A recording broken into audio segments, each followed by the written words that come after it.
జాతీయ రహదారి భద్రతా మాసోత్సవాల్లో భాగంగా పార్వతీపురం మన్యం జిల్లా రవాణా శాఖ ఆధ్వర్యంలో అధికారులు, పోలీసులు, సిబ్బందితో కలిసి ప్రయాణికులకు అవగాహన కార్యక్రమాలు నిర్వహించారు.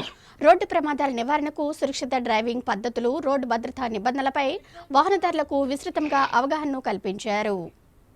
రహదారి భద్రతా నియమాలు పాటించి రోడ్డు ప్రమాదాల నివారణకు ప్రతి ఒక్కరూ కృషి చేయాలని పార్వతీపురం రవాణా శాఖ అధికారి సత్యనారాయణ సూచించారు. జాతీయ రహదారి భద్రతా మాసోత్సవాల సందర్భంగా పార్వతీపురం మన్యం జిల్లా రవాణా శాఖ ఆధ్వర్యంలో ప్రయాణికులకు రోడ్డు ప్రమాదాల నివారణకు అవగాహన కార్యక్రమాలు నిర్వహించారు. ఈ అవగాహన కార్యక్రమాలు జనవరి 16న ప్రారంభమవగా ఫిబ్రవరి 15 వరకు జరగనున్నట్లు జిల్లా రవాణా శాఖ అధికారులు తెలిపారు. ఈ సందర్భంగా రవాణా శాఖ అధికారి సత్యనారాయణ మాట్లాడుతూ రోడ్డుపై ప్రయాణించేటప్పుడు హెల్మెట్ తప్పనిసరిగా ధరించాలని సూచించారు. హెల్మెట్ లేని వారిపై, సెల్ ఫోన్ డ్రైవింగ్ చేస్తున్న వారిపై, అలాగే మద్యం సేవించి వాహనాలు నడిపే వారిపై కేసులు నమోదు చేయడం జరుగుతుందని, ఆపై జరిమానా విధించడం జరుగుతుందని తెలియజేశారు. ఇప్పటికే విధించిన జరిమానాలు చాలా మంది బకాయిలు ఉన్నారని, వారు తక్షణమే బకాయిలు చెల్లించాలని కోరారు. రోడ్డు ప్రమాదాల నివారణకు ప్రయాణికులు శ్రద్ధ వహించాలని కోరారు. ఈ అవగాహన కార్యక్రమంలో జిల్లా రవాణా శాఖ కార్యాలయ అధికారులు, సిబ్బంది తదితరులు పాల్గొన్నారు.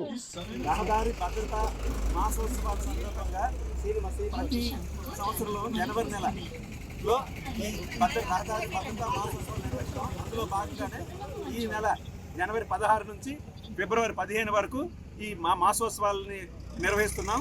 ఇందులో ప్రజలు, ఈ ప్రయాణికులకి ప్లస్ డ్రైవర్స్కి వాళ్ళకి అవగాహన కల్పిస్తున్నాం.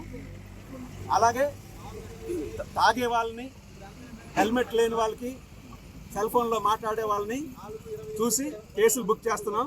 ఫైన్లు కూడా విపరీతంగా ఉంటున్నాయి.